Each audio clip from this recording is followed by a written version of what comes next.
केहू ना बच पाई, केहू ना।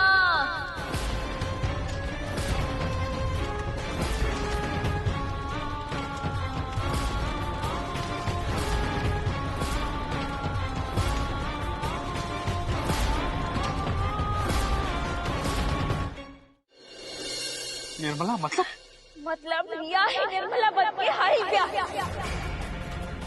व्हाट?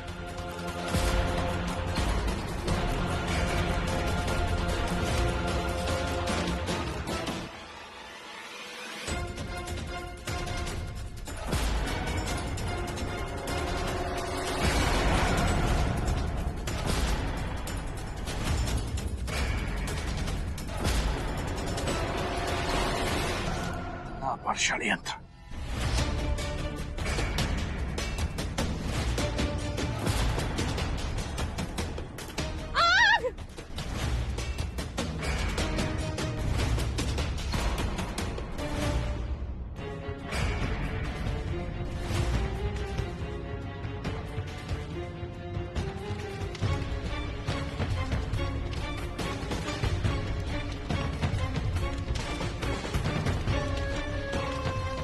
केहू ना बच पाई, केहू ना।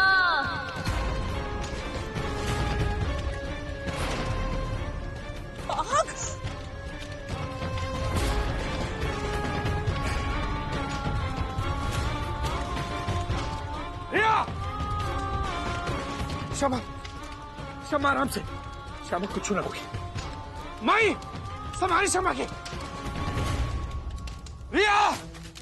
निखिल, निखिल संभाल के, निखिल। ममता, अरे कहाँ जाता? अरे हम देखा था नहीं। पानी डालो, आलोक, पानी डालो। ये लेडीज लोग के लेके बाहर जा। चलो, बाहर जा। लवकुश के पापा कहाँ हमारे? ये पानी डालो पंडाल से। लवकुश के पापा। श्यामा चला। राजीव, श्यामा चलो मैं दादा, हम राजीव के देखा था नहीं। रिया! रिया! रिया! रुक जाई! राजीव! ए राजीव! राजीव बाबू! ए राजीव! चलिए उन्हें जाके देखिए, देखा जाए। चलिए। आओ।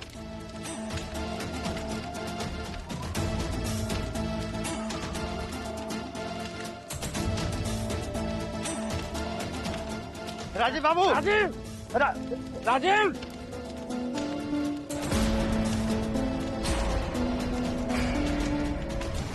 राजीव बाबू! राजीव! अरे अरे आप रुकिए।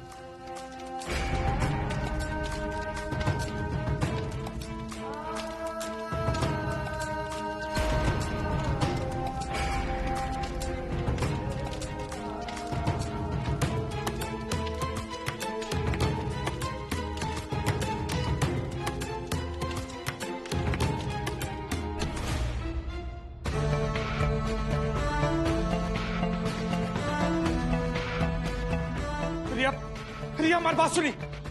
रिया! रिया, हमारी बात सुना। रिया! रिया!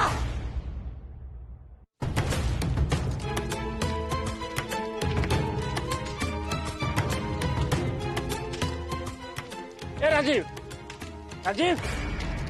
भैया कहो किन तरह?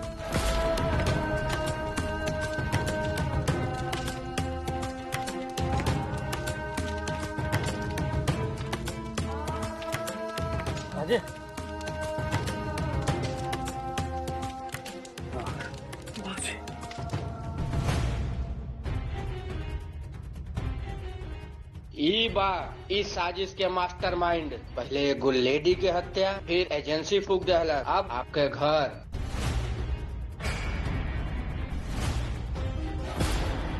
भस्मासुर, चल हम तहरा के महाकाल के दर्शन करावत नहीं। आलोक जी, बाबूजी, निखिल कहाँ बा?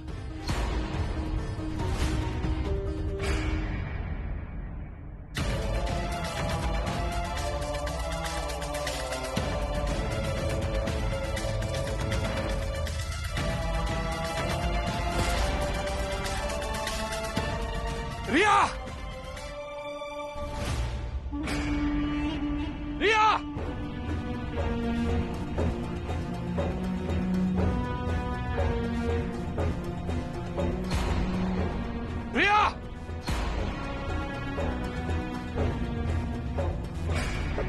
रिया, हम कहता नहीं बाहर आ जाए।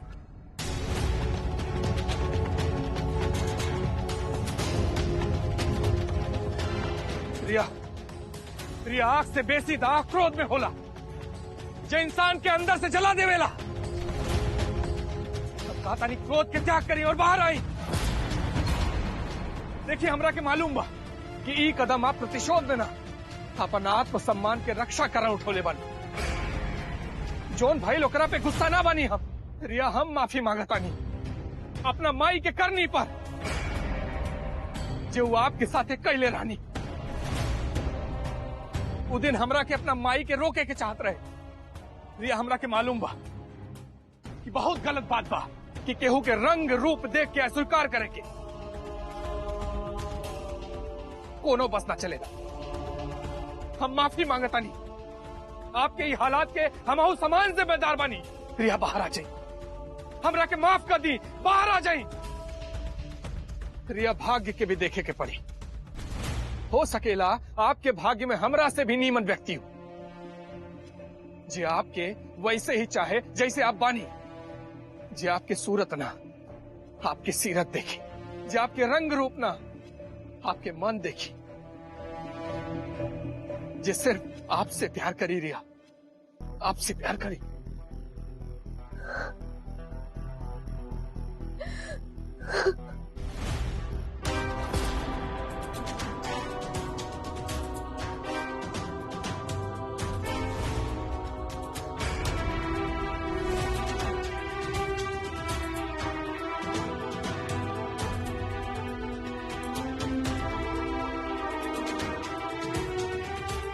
अतीत के चक्कर में अपन भविष्य बर्बाद ना करी। रिया, विधि के विधान के बदलल ना जा सकेला। अगर हमरा के मार के आपके आत्म संतुष्टि मिली तो बेशक गोली चला दी,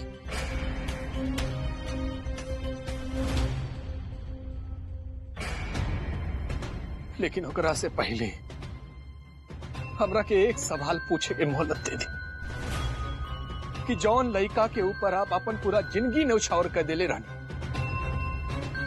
ओकरा के मार के आपके खुशी मिली।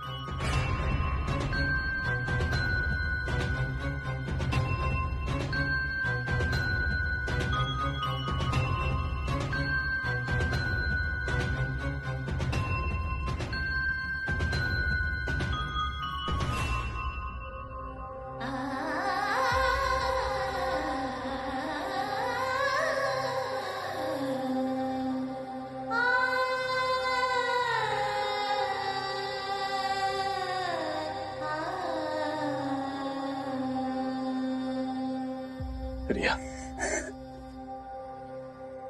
आप हमरा के माफ करें या ना करें, लेकिन प्लीज अपना आप के कष्ट मत दी। नया जिंदगी की शुरुआत करे के बाद अतीत में रहे वाले इंसान के भविष्य साफ दिखाई ना देला। रिया, हम एक बार फिर से आपसे माफी मांगते हैं, हमरा के माफ कर।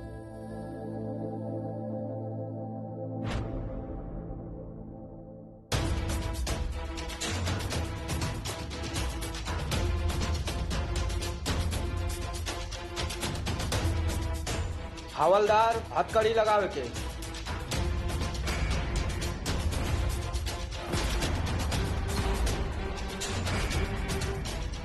केहू रिया के हाथ न लगाई।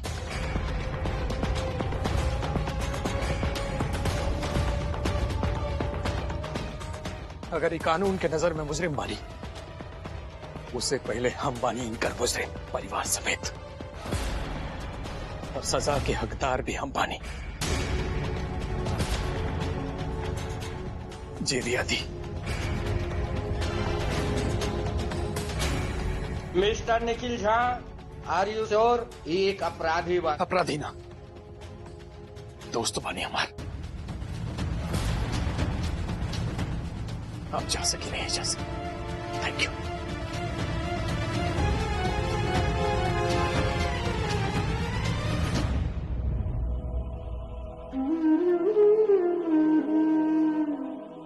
जाए के पर अपने घरे अपना बाबूजी के पास अपन नई जिंदगी की शुरुआत करे खातिर।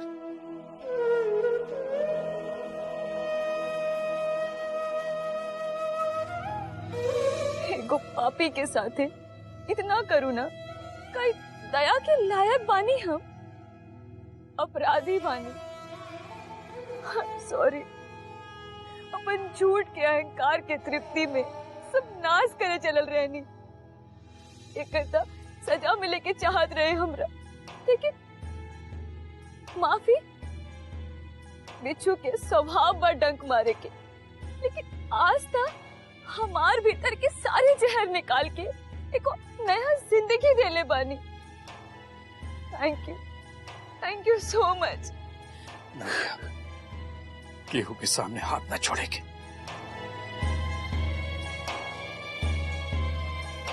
जिंदगी जिए के बाद हंस के मुस्कुरा के।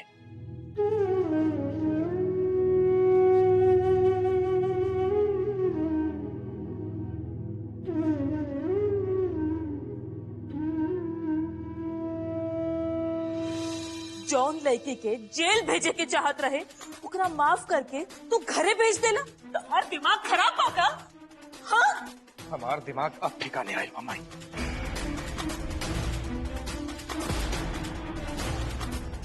का जॉन लड़की ई घर के बर्बाद करे खातिर आयल रही, इतना बड़ अपराध भाई, अगर ये अपराध हा तो जौन आप ओकरा साथे कैले रहनी उकारे। माई, अपराध के परिभाषा एक होला, व्यक्ति विशेष देख के बदले लाना।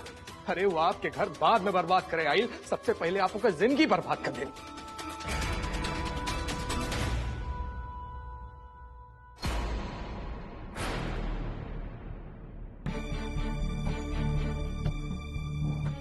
चला अपन गलती से होकर गलती धोआ गई, मामला राफ साफ हो गई। चला अब ये बात के खत्म करा। देवर जी, ओकर पूरा खानदान पागल बा। पागल? भौजी, आपन सोच सोच और दूसरा के सोच पागलपन। लेकिन रउआ निश्चिंत रही, ओकरा के जे चाहत रहे सब मिल गई। प्रेम, मान सम्मान, स्वीकृति और ओकर पागलपन के कारण भी।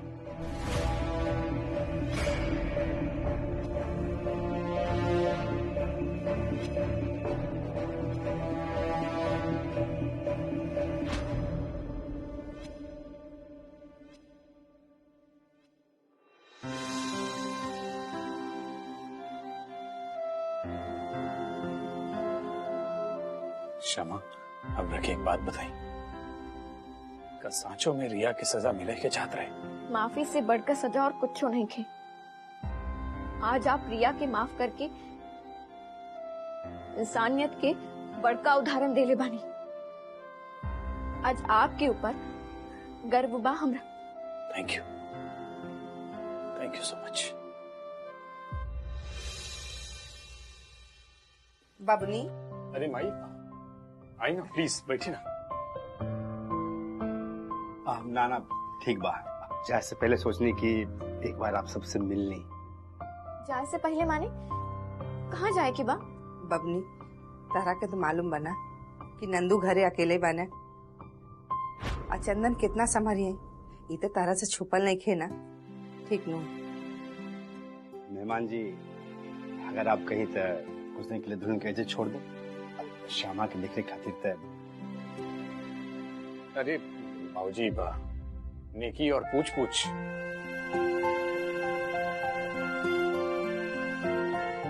श्यामा,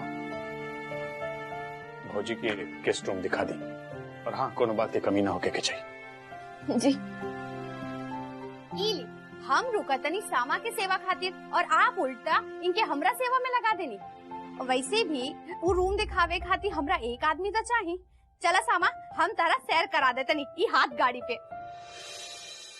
बबनी, अच्छा अब चला तनी, अपन ख्याल रखिए, ठीक नो? जय श्री कृष्ण। अपन ख्याल रखिए।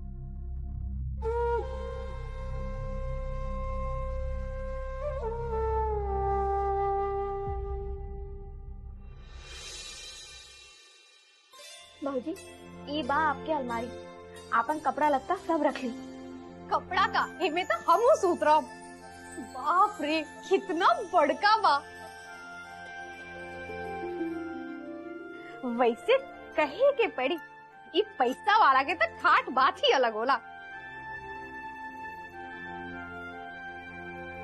भौजी एक जरूरी बात। हाँ बोलत रहा, हम सुनत नहीं। ओ तनी अपन ठोर मुंह समेट के रखे के प्रयास करब, खासकर मजली दीदी के साथे। सामा ई बात हमरा के ना आपन मजली दीदी के समझावा। ओकर ठोर मुंह ढेर बाकल बा, हमार ना। और तहरा बुझाता कि ई सब मुसीबत के जड़ हम बानी तो हम एजा से चल जाता नहीं। तू भैलू पैसा वाली, हमनी तो यह बात पर तो रोक लगावे खातिर कहत रहनी। अब देखी ना एक बात की आप कितना लंबा खींच देनी। बेसी ना तनी सन आपन मुंह और कान बंद कर लेबे के बा तनी सन। अच्छा ठीक बा, प्रयास करब। चला जा तू सूत रहा, हमू जाता नहीं नरम नरम गद्दा पे सूते। ओफो तहरा तो पहुँचावे के पड़ी ना। चला पहले तहरा के पहुँचा देता नहीं। अरे भौजी तनी संभाल के, हमने चलावे में बहुत मजा आवता। भौजी ई का कर रहनी है, तनी आराम से। आराम वो झोपड़ी में कहा सामा, आराम तो ईजा मिली।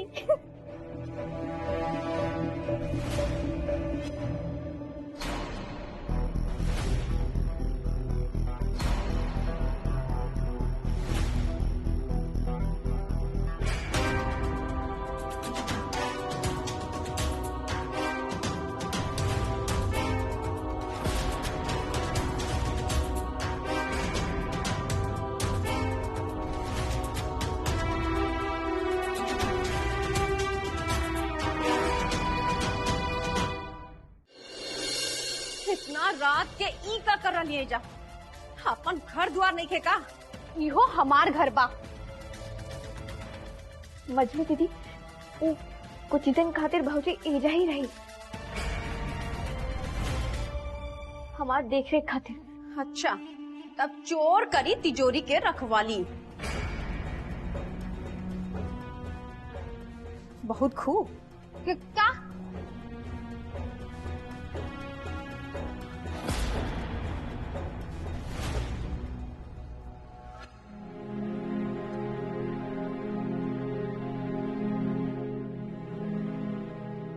श्यामा ई बार हम तहार मुंह देख के चुप रह गई। नहीं आगे से केहू हमरा से ऐसे बात करी ना तो ओकर मुंह नोच ले। किरिया खा के कहा तनी और कह दिया आगे से कि केहू हमरा से मुंह ना लागी।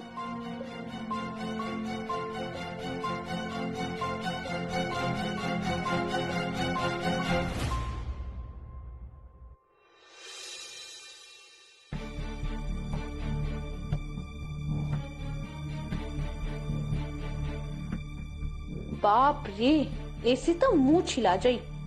अजीब हथियार से खाला ई बड़का लोग कुल। बंदर के हाथ में नारियल।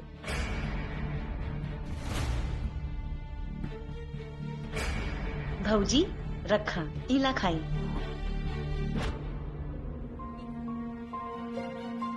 तनी सोच समझ के बड़की दीदी, कुत्ता के घिउ ना पचेला।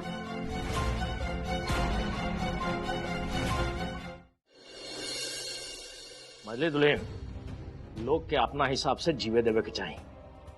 तो अपन नाश्ता करा। बाप रे ये तो बड़ा सुंदर बा और बहुत महंगा भी। नीचे रखी, देखे कि औकात नहीं खे छुए चलनी हम। मछली बची बस करी।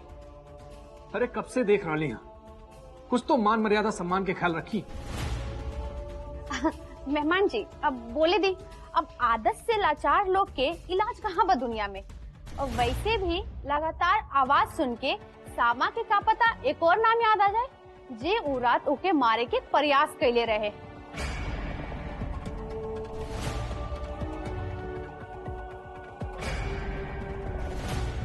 अब केक कितना नीचे गिर सकेला ये बात तो सबके पहले से ही मालूम बा।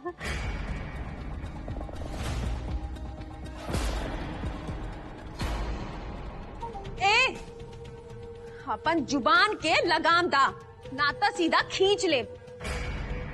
गिरल और नीच इंसान, अब तू ना बुबू हमार स्तर। बस मछली बची जुबान पे कंट्रोल इनके ना आपकी होके की चाहिए। तहरा भी हिम्मत कैसे भाई हमारी बीवी से ऐसे बात करे के? अतना बर आरोप अतारा खाती नहीं धनसन, अतना हिम्मत कैसे भइल केहू के कि हमार बीवी पर इंजाम लगाई, जबकि सच सबके बहुत निमन से पता बाटे।